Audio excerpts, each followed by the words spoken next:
Aleluia. Aleluia.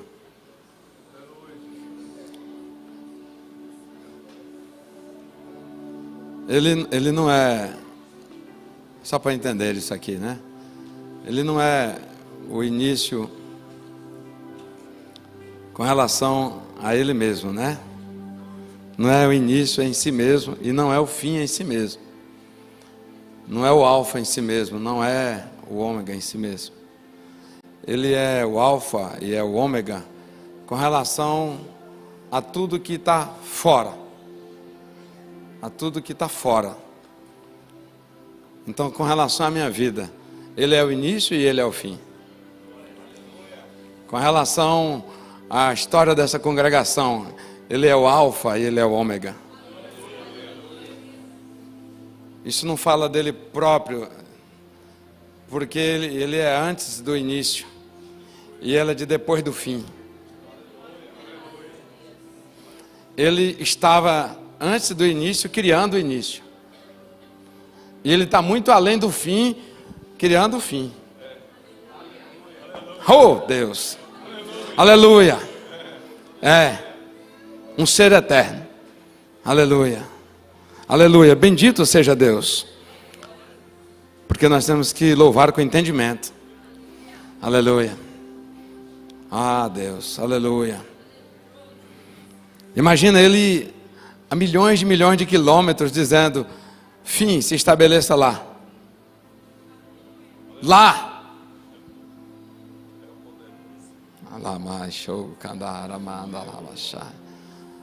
Foi ele que eu vim adorar aqui nessa noite. Foi ele, só ele. Aleluia. Aleluia. Aleluia. Ele bem distante gritando: começa lá. Lá, longe de mim, muito longe. Inicia lá. Aleluia. Aleluia. Aleluia, é Ele. É por Ele, é para Ele. Aleluia. E hoje Ele nos dá uma oportunidade, um caminho, para nós nos tornarmos familiar dEle. É o texto de Marcos, onde Ele responde: quem é a minha família? Quem pode ser considerado minha mãe? Quem pode ser considerado meu irmão, minha irmã? Esse que está tão longe do começo e tão longe do fim, apresenta para nós hoje dizendo: quer ser meu familiar? Quer estar comigo nessa dimensão? Vou fazer uma pausa aqui para fazer 2 registros. Tinha que ter feito isso no domingo e eu me entusiasmei demais, não fiz, mas hoje vou fazer. Já retorno aqui à palavra. Eu quero agradecer aos irmãos e irmãs que vieram orar naquelas 48 horas. Que Deus recompense cada irmão, cada irmã. Os ministérios que compreenderam bem a direção ali por um período. Deus recompense os senhores e as senhoras. Para mim fez muito bem. Tive a oportunidade de estar em alguns horários. 3 tempos daqueles. E foi muito bom para a minha vida. Que Deus recompense cada um. Outro registro é que no domingo passado eu tirei para ler as minhas inúmeras cartas que eu recebi no meu aniversário do Ministério Infantil. Uma caixa com dezenas de cartas. Então eu pude ler todas elas. Tirei um tempo, irmão Neuza, precioso. Separei-me de tudo e fui ler as cartas. Foi muito bom para a minha alma, né? Pude ver criança de 4 anos dizendo assim: se não fosse o Senhor, eu não teria chegado aonde eu cheguei. É forte, irmão. Eu chorei muito lendo aquelas coisas.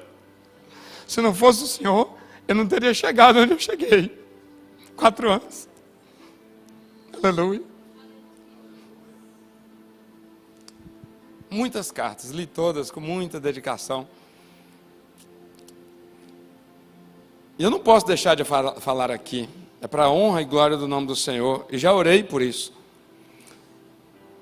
E os envelopes, além de carta, tinham dinheiro. E tinha um número muito alto de dinheiro.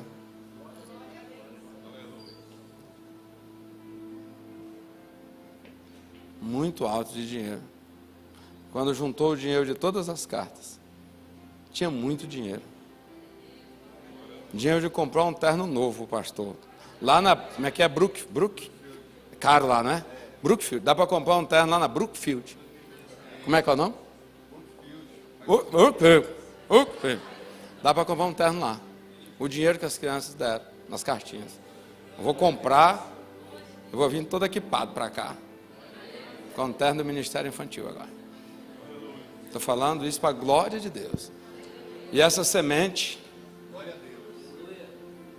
vai reverberar na vida deles para sempre. Em colheita abundante, em nome de Jesus. Em nome de Jesus. Aleluia. Retomamos aqui.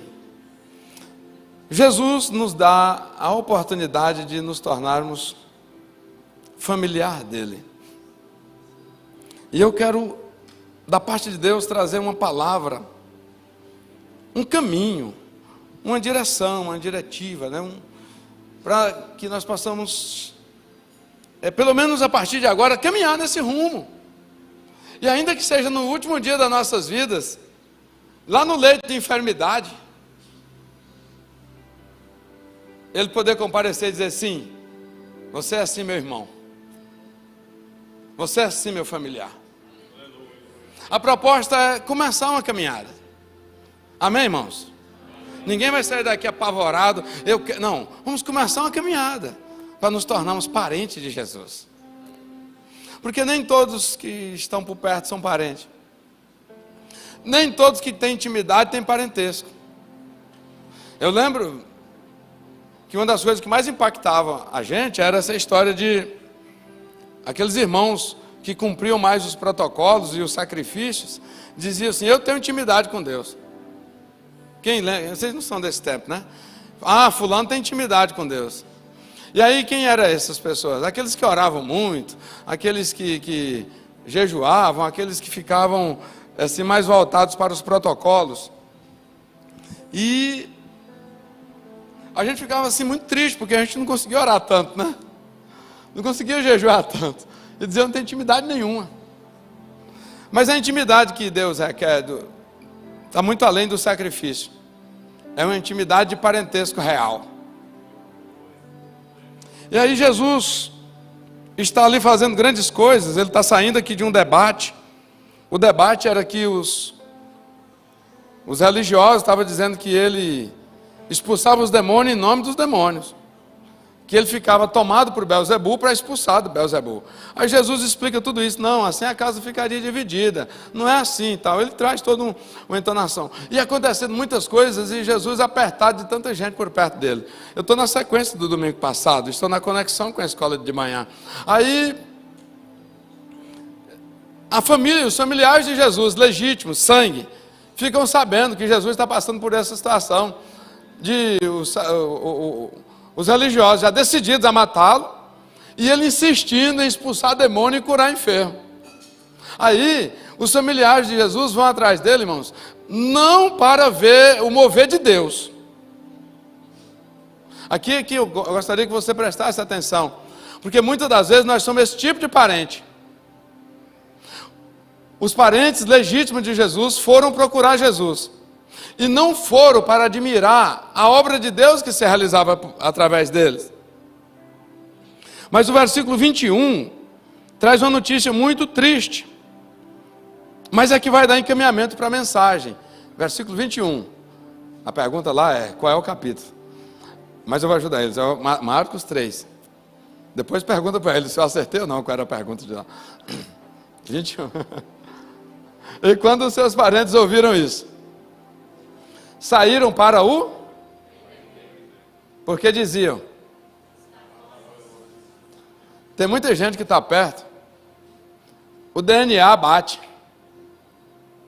o exame de DNA deu positivo, lá eu acho que não sai 100%, sai 99%, deu 99%, né? mas não conhece o parente real. Os familiares ficaram sabendo que Jesus estava fazendo essas coisas, e eles falaram: está passando muita vergonha em nós. Esse parente nosso está acabando conosco. Nós estamos violentamente em deboche na cidade. Por quê? Porque um entre nós está fazendo loucura na rua. Aí eles decidem: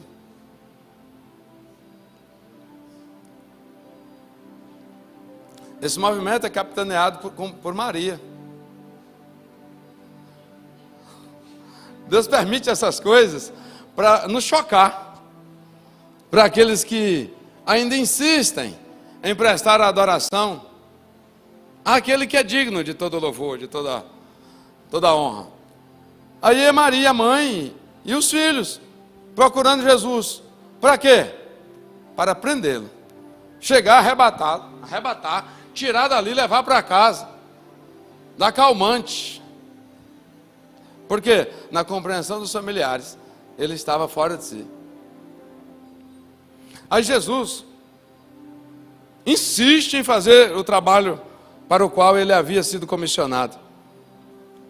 Mais adiante, ele estando em um lugar cercado de pessoas, ao ponto que não se podia entrar nem sair. Essa comitiva real bate na porta e diz: nós somos os parentes de Jesus, sua mãe Jesus. Alguém diz: seu irmão Jesus. Alguém diz: sua irmã Jesus. Queremos ele, viemos buscá-lo. Só um minuto, nós temos ordem para qualquer movimento aqui falar com ele lá dentro primeiro. Aí o portador chegou lá: Jesus, oi, pois não, lá fora está sua mãe, seus irmãos e suas irmãs mandaram te chamar.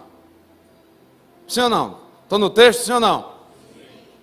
Chegaram, muito bem, hein? Chegaram então seus irmãos e suas mães, e estando de fora, mandaram nos chamar. Segue. E a multidão estava sentada ao redor dele e levou o recado. Passa. E ele respondeu: quem é minha mãe? Quem está lá fora para me prender? Quem está lá fora que me gerou, mas não compreende os mistérios do meu pai? Quem é meus irmãos que cresceram comigo e em toda a minha vida junto com eles não perceberam que era chegada a minha hora?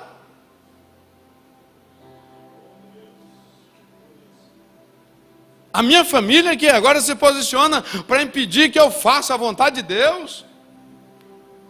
Prossegue.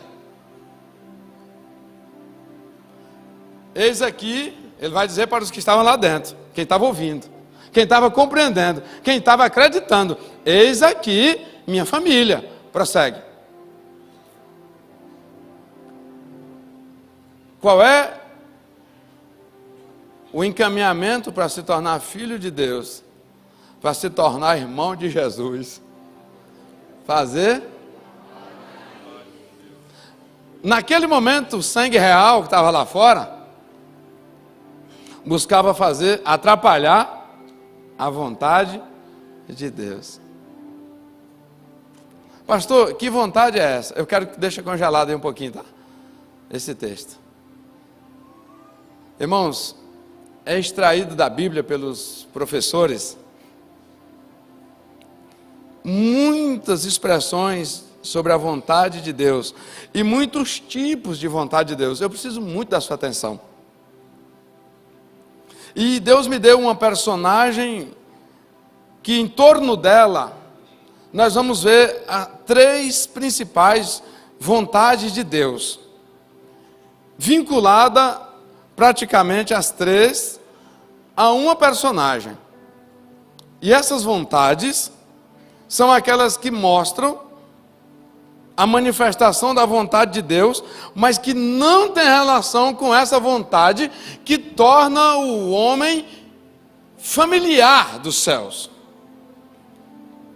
No outro dizer, a vontade de Deus manifesta de diversas formas, mas nem todas essas manifestações tratam daquela vontade que aquele que vive segundo a vontade manifesta de Deus pode se tornar um familiar de Deus.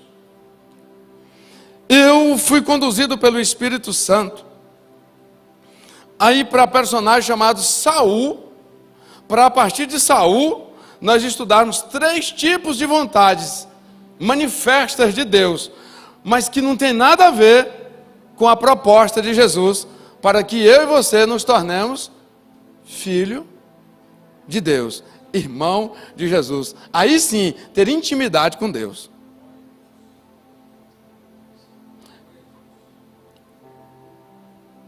A vontade bem conhecida, e talvez a mais comum no meio da igreja. Tudo que eu vou dizer aqui está relacionado à igreja. É a vontade permissiva. A vontade permissiva não está ali. É vontade de Deus? É. Mas é vontade permissiva. Não aqueles que vivem debaixo da vontade permissiva. E eu disse, e é importante abrir o coração, porque a maioria entre os cristãos estão vivendo uma vida debaixo da vontade permissiva de Deus. A vontade permissiva de Deus, ela concede alguns escapes, mas não é o que Deus quer para nenhum de nós. Permite alguns escapes, mas não nos leva à condição de ser familiar de Jesus. Começa o livro de Samuel, que todos conhecem, lá no começo do capítulo, no começo do capítulo 8, o versículo 5, vai trazer um registro disso aí. O povo diz o seguinte: Samuel, você está muito velho. Presta atenção aqui. Samuel, você está muito velho, e os seus filhos não seguiram o seu caminho. Agora, quem foi que deu Samuel para o povo? Hã? Deus tinha poder ou não de levantar outro Samuel? Precisava ser filho? Não, irmão. Qual é a linhagem de Samuel? Mistério.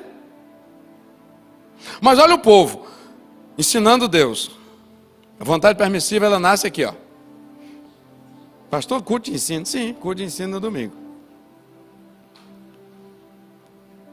Deus esqueceu. Deus errou, Deus falhou. Samuel está velho e os meninos não seguiram. Então esse negócio não vai longe. Então muda seus planos e dá para nós um rei, como as outras nações têm. Olha o fundamento. Pedido fundamentado, justificado, com parâmetro. Outras nações têm rei.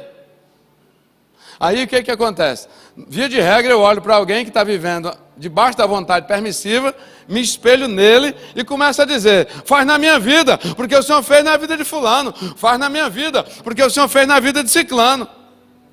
Olha o perigo de tirar os olhos do alvo, que é Cristo. Nem para a direita, nem para a esquerda, mas para Cristo. Porque eu posso olhar para algum movimento que aparenta ser de sucesso e começar a dizer: Deus, faz comigo como o Senhor fez com fulano, sem saber que fulano está debaixo da vontade permissiva de Deus. No versículo 7, isso é um pedido no versículo 5 de 1 Samuel capítulo 8. No versículo 7, Samuel leva a demanda para Deus. No versículo 7, Deus responde dizendo: Samuel, pode fazer o que eles estão querendo. Vontade permissiva. E eles não te rejeitaram, não, fica tranquilo. Eles rejeitaram a mim. Olha o tanto que é sério isso. O que as pessoas têm mais apoio, que é a vontade permissiva de Deus, é uma revelação contundente de que o indivíduo rejeitou a Deus. A vontade permissiva, que é a mais abraçada pela maioria dos homens, traz como revelação final o quê?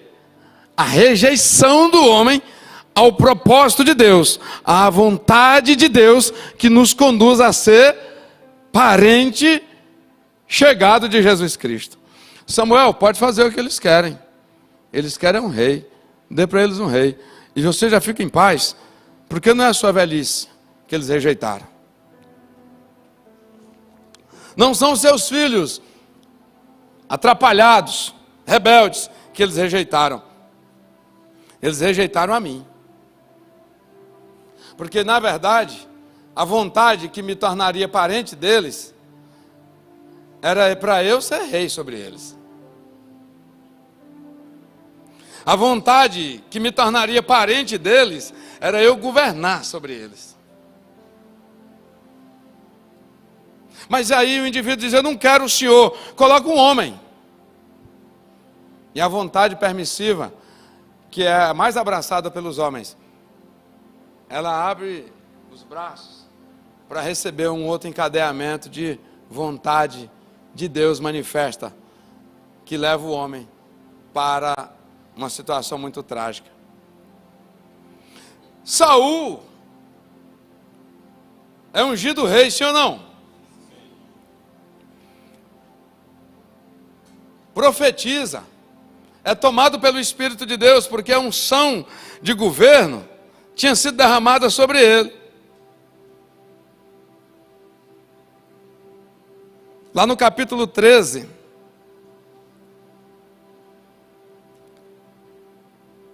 manifesta-se uma outra vontade de Deus na mesma história. O Senhor,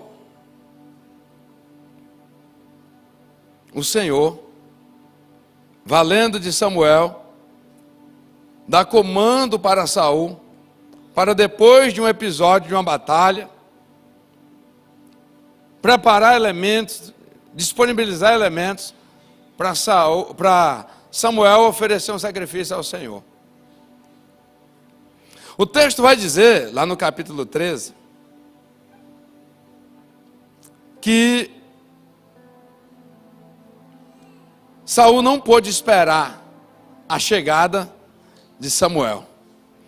E ansioso e apressado, ele disse: junta aqui, prepara o altar, deixa comigo.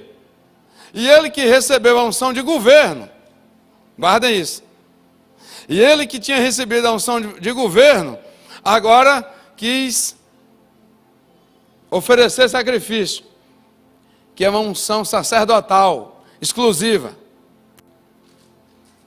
Lá ele oferece o sacrifício. Quando Samuel chega, Samuel traz uma revelação de uma vontade outra de Deus que se manifesta ali, a vontade corretiva de Deus. E o texto vai dizer o seguinte: ei, o Senhor te reprova. Ei, o seu nível de desobediência faz com que o Senhor reprove de forma cabal a sua atitude. Não, mas você demorou muito. A vontade corretiva de Deus. Ô pastor, quantas pessoas com o lombo grosso, quantas pessoas tendo que recomeçar tudo de novo, já não tendo mais tempo hábil para completar de novo o ciclo. Por quê? Porque está vivendo debaixo da vontade corretiva de Deus. A vontade corretiva de Deus, ela se assemelha muito com a história do pescador, o pescador de linha com linha fina. O pescador talentoso, ele costuma usar tralha leve. Todo principiante compra aqueles equipamentos pesados, né? O talentoso, ele tem estrutura leve. Fibra de carbono. Quem vive debaixo da vontade corretiva de Deus é como um peixe que foi fisgado por um pescador talentoso. Por vezes, ele até toma um pouquinho de linha. E quando ele toma um pouquinho de linha, ele tem certeza que escapou. Mas ele não sabe que aquele pouquinho de linha é só para proporcionar mais cansaço. Tem muita gente cansada. Tem muita gente caminhando assim na obra de Deus. Tem muitos crentes assim, que a jornada ficou pesada, porque não sai de debaixo da vontade corretiva de Deus. Ele tem certeza que um dia Deus vai desistir. O pescador talentoso não desiste, irmão. O peixe às vezes se enrosca. Ele aproveita para, o pescador talentoso, para respirar, mas ele vai continuar. Ele vai continuar. A reprovação de Deus, e nós insistimos em fazer no dia seguinte igualzinho. No dia seguinte, do mesmo jeito. E Deus dizendo, está reprovado, está reprovado, está reprovado. Mas eu estou com vida, mas está indo bem. Acordei sonhando. Ei, está dando certo, não quer dizer que está certo.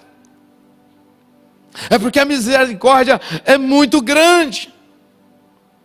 Então a vontade permissiva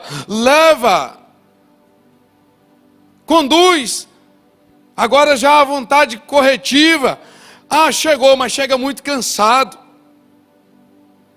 Ontem o Silas pegou uma bicuda e ele fez uma consideração. Pai, ela briga muito, mas mal a gente tira ela do anzol e devolve, ela está morta. Quem vive debaixo da vontade corretiva, briga demais com o anzol na boca. Mas insiste ali, ao ponto que, aí no dia que chega, que é tirado o anzol, já não tem mais vida. Foi o comentário que ele fez ontem. O peixinho que ele pegou ontem. Não é a vontade corretiva de Deus que nos faz ser familiar dele, não. Não é a vontade corretiva de Deus que nos faz nos tornar irmão de Jesus. Eu estava no capítulo 13, no capítulo 15, Deus manda Saul matar um povo que tinha obstruído o caminho do povo de Deus no deserto, os amalequitas, e destruir tudo. Quando Saul chega lá, Samuel que dá a notícia, o recado, ele chega lá, embosca todos os amalequitas, mas aí ele vai e tira o rei, tira um povo de dentro dos amalequitas, os queneneus, tira Agag, rei dos amalequitas, com quem ele tinha vínculo, e separa o gado gordo, o gado bom. Quando Samuel chega, estou escutando barulho de chocalho de gado. E tal, o povo separou um gadinho, mas fica tranquilo, foi para sacrificar para o Senhor, nosso Deus. E esse rei? E esse povo? Pois é, e tal, os irmãos aqui pediram para ter compaixão. Aí entrou uma terceira manifestação de vontade, e você vai dizer misericórdia, diga misericórdia. A vontade punitiva de Deus. Samuel diz assim, ontem você foi rejeitado, você insistiu, hoje o Senhor te rejeita, hoje o Senhor te pune. Hoje o Senhor te tira. Hoje, porque olha, lá na vontade corretiva, qual foi a pena? Não vai ter sequência o seu reino, mas em tese, mas em suma, você vai reinar até o fim. Você vai terminar bem. Lá no capítulo 13, ainda tinha uma oportunidade. Já não vai mais sair de você a sequência do reinado, mas você vai terminar bem. Estou aqui trazendo aqui um entendimento. Aqui não, capítulo 15, ele insiste em brincar com Deus. Ele insiste em brincar com Deus.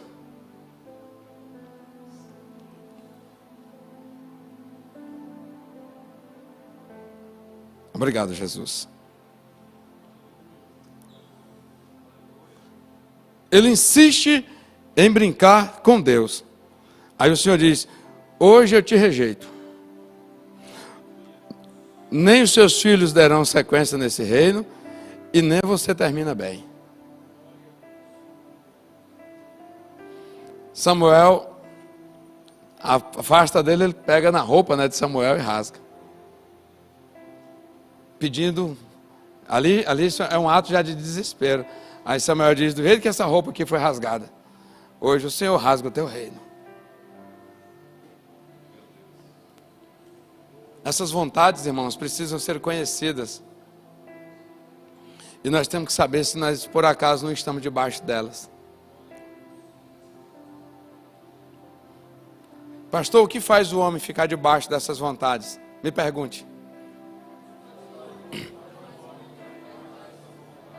Um atributo que Deus deu para nós homens, chamado livre-arbítrio. por ser atributo, Deus respeita. Atributo é imutável. Deus deu para o homem algo que ele não discute com o homem. O Senhor não discute sobre o livre-arbítrio do homem. O Senhor não interfere no nosso livre-arbítrio. Mas enquanto o homem viver com o livre-arbítrio dele ativo, dificilmente ele transita fora dessas vontades. Ou ele está aqui na permissiva, já se agravando para a corretiva, e alguns já dentro, debaixo da vontade punitiva de Deus. Ananias e Safira, não foi a primeira vez que eles mentiram para o Espírito Santo. Muitos falam assim, como pode? Mentiram para o Espírito Santo, não dizimaram de forma correta, não entregaram a oferta de forma correta, e Deus matou. Não, ali tinha toda uma história. Ali era um casal de uma família formada por um varão e uma varoa, que eram combinados para enganar e para mentir. E eles foram afundando, vontade permissiva, vontade corretiva. Certamente Deus falou muito com eles. Só que chegou um dia que eles não se deram conta que eles acabavam de enfiar o pescoço debaixo da vontade punitiva de Deus. E aí Deus usa o servo e diz, olha, para que saibas que não mentistes a homem. É aplicada agora a vontade punitiva sobre vocês.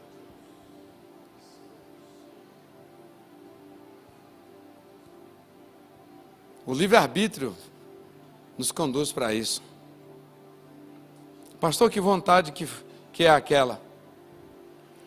Lá, irmãos, é a vontade diretiva de Deus. Volta lá, Marcos.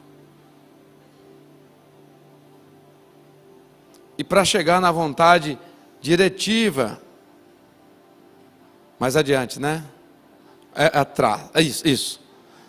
Essa vontade que me torna familiar de Deus é a vontade diretiva de Deus. A vontade diretiva de Deus só se aplaca na vida do homem que abre mão, renuncia o livre-arbítrio.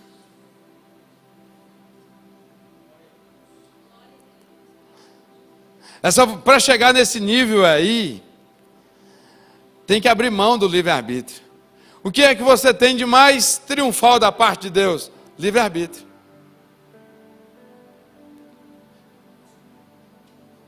Para chegar aqui e tornar um familiar íntimo de Deus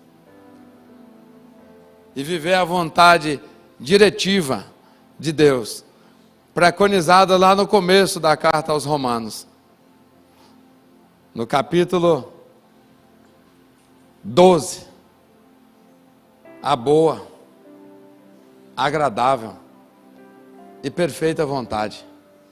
Não se alcança com oração apenas. Não se alcança com jejum apenas. Não se alcança com leitura sacrificial pura da Bíblia.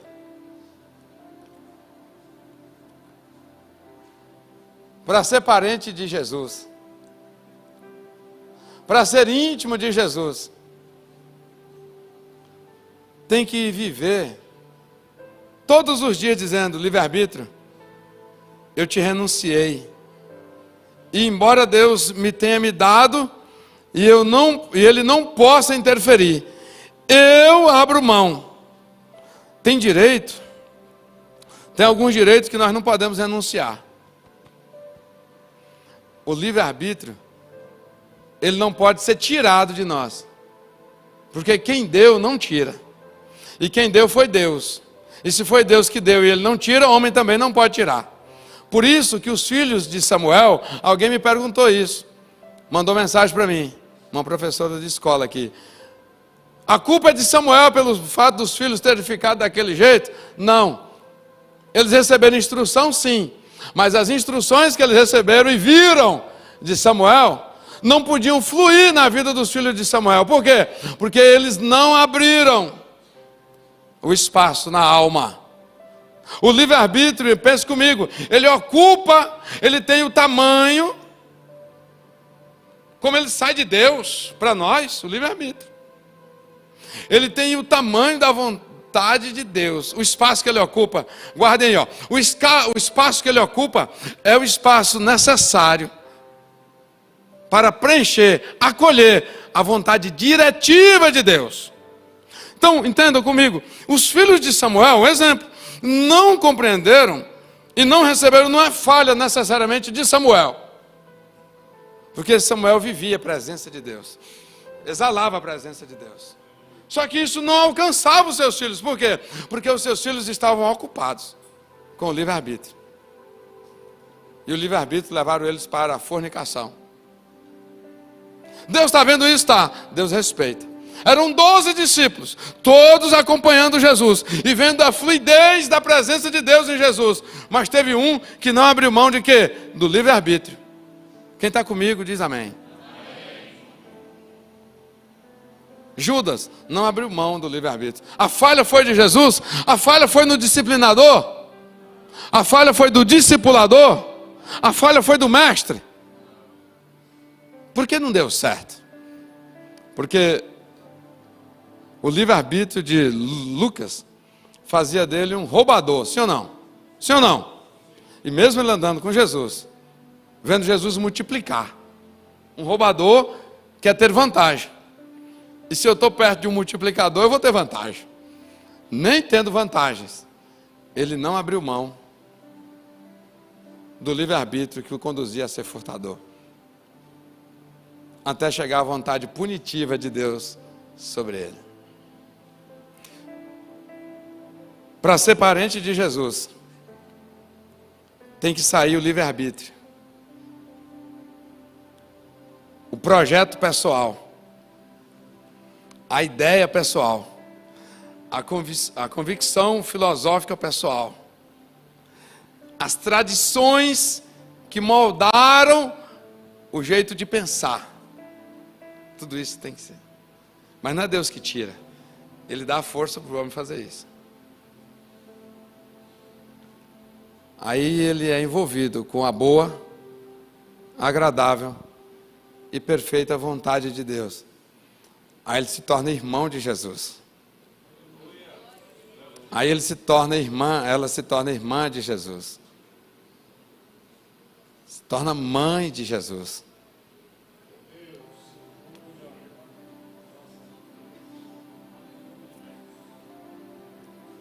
Sem essa vontade, nós queremos prender Jesus. Quantos de nós falamos, vou orar 7 dias para ele fazer? Vou prender Jesus 7 dias aqui e só solto quando ele fazer. Quantos de nós ficamos insistindo com coisas que não tem nada a ver com o reino de Deus, não contribuem nada com o reino de Deus, mas caminhando com Ele, orando, lendo a palavra, mas voltado ainda a estar dentro da vontade permissiva. Quantos de nós estamos fazendo coisas só porque alguém que está debaixo de uma daquelas vontades fez e aparentemente deu certo? E nós pegamos o mesmo trieiro. Pode até dar certo, mas não somos parentes de Jesus. Ser discípulo é bom, é coisa boa, mas melhor ainda é poder reclinar no peito do discipulador.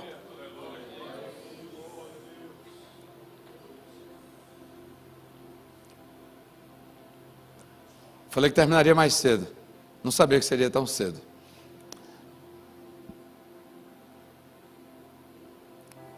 Pastor, se eu perder o meu livre-arbítrio, como é que eu vou ficar? Vai ficar igual Paulo, que dormia com as malas prontas para ir para Brejinho. Aí quando o dia amanhecia, pegava para Lajeado. Como assim? O Espírito de Deus apareceu de noite, disse que é para eu ir para Lajeado. Mas você não estava pronto para ir para Brejinho? Sim. Mas não tem mais livre-arbítrio aqui.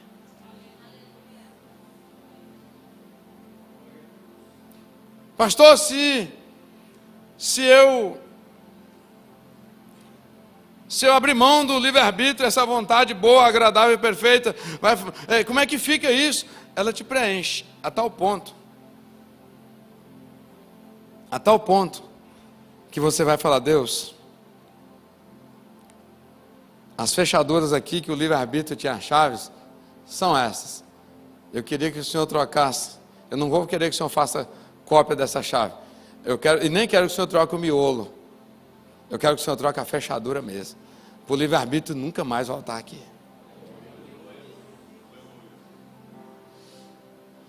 Você vai pensar em vida profissional de uma forma, vai fazer o seu projeto que deve ser feito, só para você ser chocado. Pastor, por que tem que fazer projeto? Só para ficar chocado. Crente faz projetos só para ficar chocado. Para ele pegar o projeto que ele fez. Eu amo fazer isso. Comentei com os irmãos aqui, né, meu projeto de maio. Fiz um projeto arrojado em maio agora, financeiro. Aí agora sentei para revisar meu projeto. Ah, mas é coisa linda. Não tem nada parecido com o que eu projetei em maio.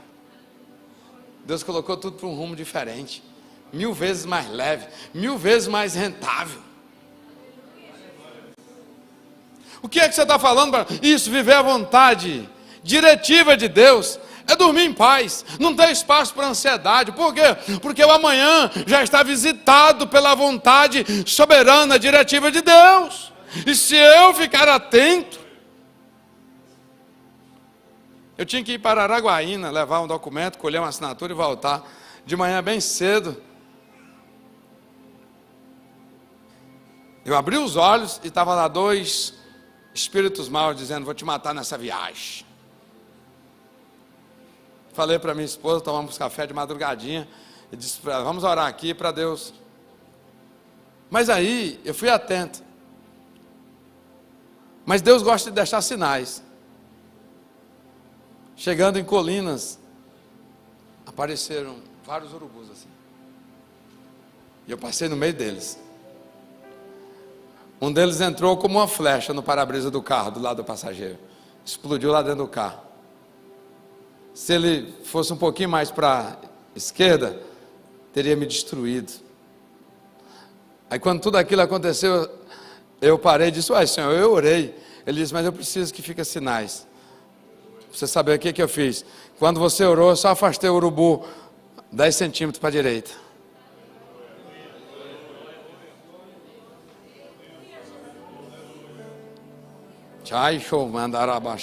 O que é a vontade diretiva de Deus? É viver leve, é não viver maquinando mal, é não viver olhando para as pessoas e desejando isso ou aquilo. O que é viver a vontade diretiva de Deus? É poder conversar com Ele como irmão, como filho.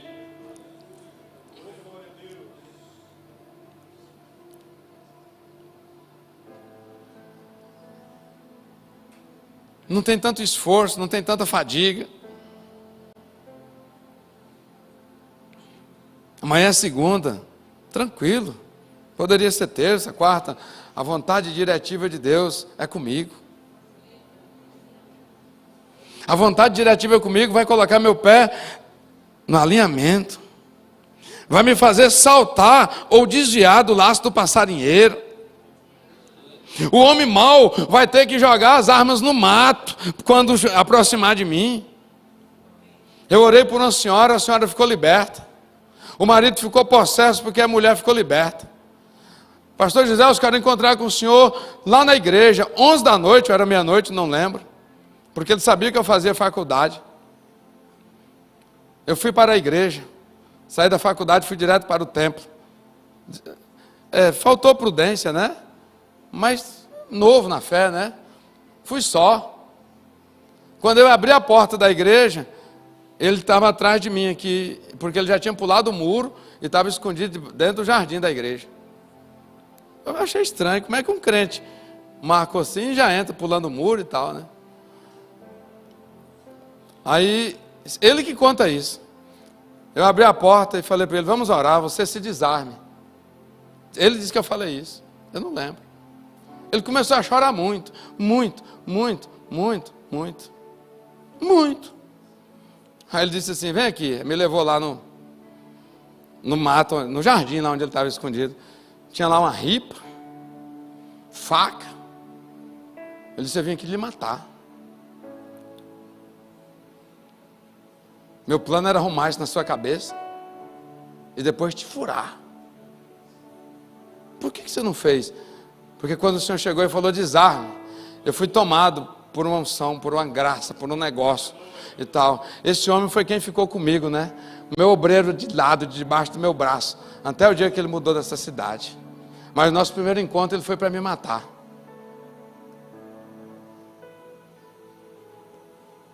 A vontade diretiva de Deus me levou lá, não para ser assassinado, mas para tirar alguém da morte e colocar na vida.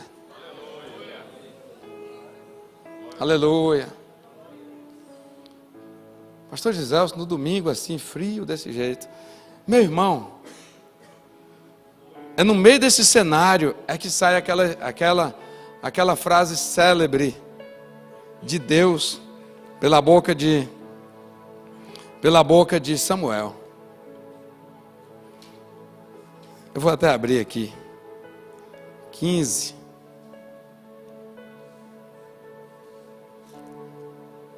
Como é que ficou a caminhada cristã hoje?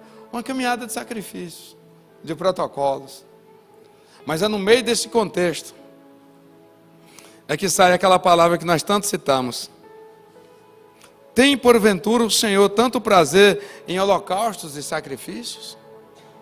A vontade punitiva, a vontade corretiva, a vontade diretiva leva o homem para sacrificar demais. Porventura, o Senhor tem porventura o Senhor tanto prazer em holocaustos e sacrifícios, como em que se obedeça a palavra do Senhor?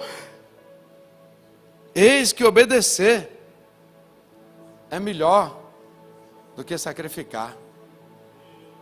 A vontade diretiva de Deus é para um coração livre do livre-arbítrio, inclinado tão somente a obedecer, ainda que tenha que contrariar pessoas,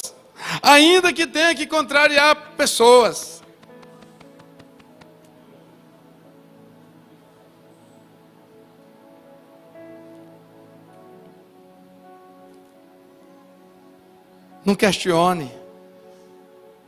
Vocês viram como é que começa a vontade permissiva? O homem é velho, os filhos desobedientes, e os outros têm rei. O questionador, ele não está na vontade diretiva de Deus. Eu não vou por esse caminho porque eu penso assim, não é isso. Deus usou o profeta, Deus usou a boca do profeta, obedece. Se o profeta, se o sacerdote errar, o sacerdócio não falha. Deus já não vai mais te abençoar só pela palavra do sacerdote. Deus agora vai te abençoar pela sua obediência.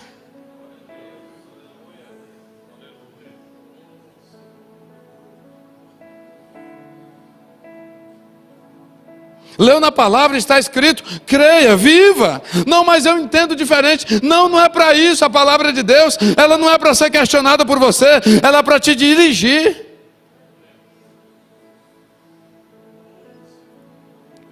É para te dar encaminhamento de vida.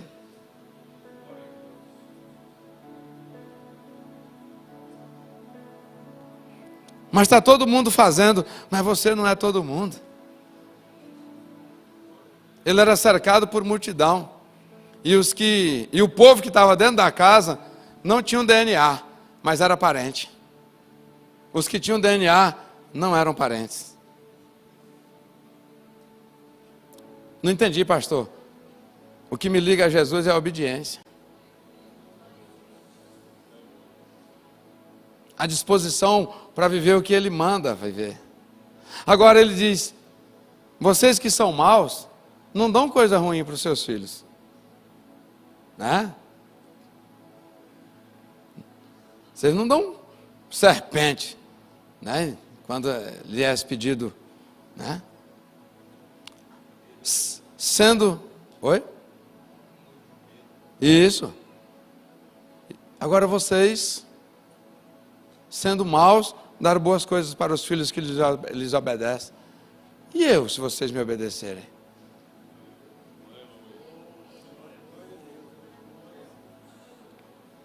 Que darei eu a vocês?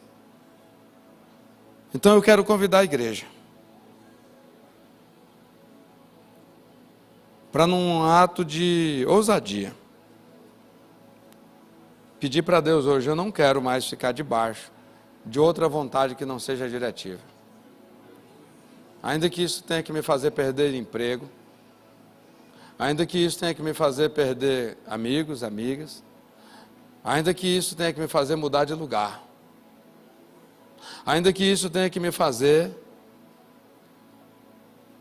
padecer situações que eu sempre achei que seriam terríveis.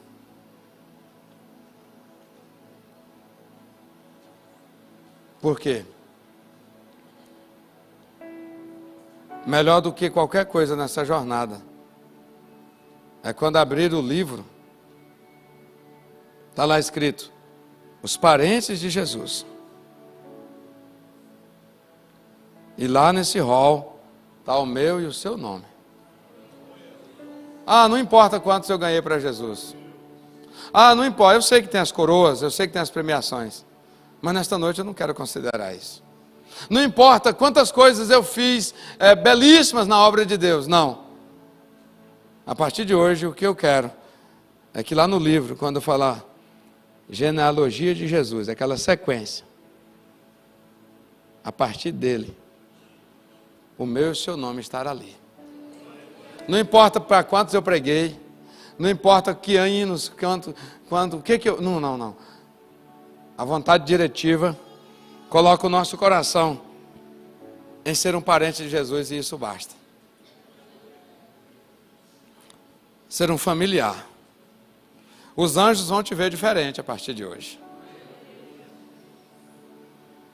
Os anjos que trabalham a serviço da igreja, fica de pé para nós orarmos. Eles vão lidar com você diferente.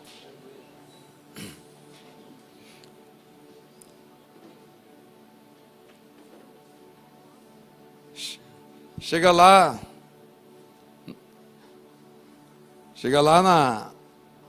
na recepção, aí o maioral de Deus está ali na retaguarda, os anjos, né, que estão num patamar mais, abre a porta, aí os anjos começam a fazer a entrevista, para nós nos apresentarmos, para poder entrar. Aí o maioral diz assim: não, esse aí é irmão dele, esse é irmão do rei, esse é irmão do rei. Aí os anjos dizem assim: ah, não preciso mais pegar o documento, não pode.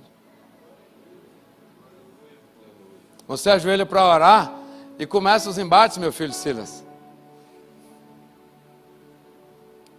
Nos ares. Para a oração não chegar ou para a resposta não vir. Os maiorais de Deus dizem: ei, o timbre de voz é do irmão dele. E eu olhei lá agora, quem está de joelho não é o irmão dele. Desce o que tiver que descer de exército. E resolve isso agora.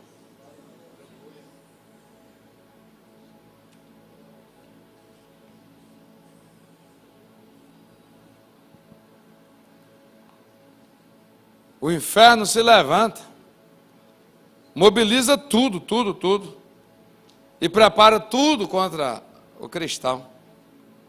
E não tem como falhar. Só que os executores do plano, quando chega lá, o crente está protegido com a cavalaria real, cavalos de fogo. E o executor tem que voltar para o maioral do inferno e dizer assim: não deu certo lá não. Como assim? Ele está cercado lá, com os mesmos que protege o rei deles lá. Não tem acesso. No mínimo, ele é parente muito perto do rei. Porque a cercania que está lá é a mesma que cerca o rei. Glória a Deus. Glória a Deus. Aleluia. Pregador Ari Teodoro, aquele, não daquela família dos Teodórios, aquele outro que Deus usa com muitas curas. Ele diz que ora assim. Ora não, conversa assim. Inferno, eu vou viajar. Está ficando meus filhos e minha esposa. Chegados de Jesus Cristo. Ai de algum de vocês moverem na direção deles.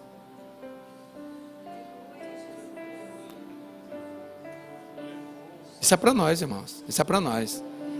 Você está aqui e fala assim, meu filho está lá. Está estudando fora. Cadê o irmão Alexandre? Meus filhos estão lá. São chegados do rei. E o Senhor dizer, ai de quem aproximar. Ai de quem se mover. Ai de quem se levantar contra um parente do rei.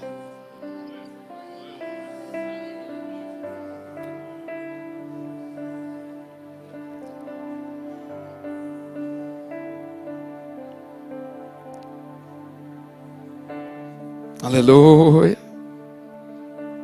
Aleluia.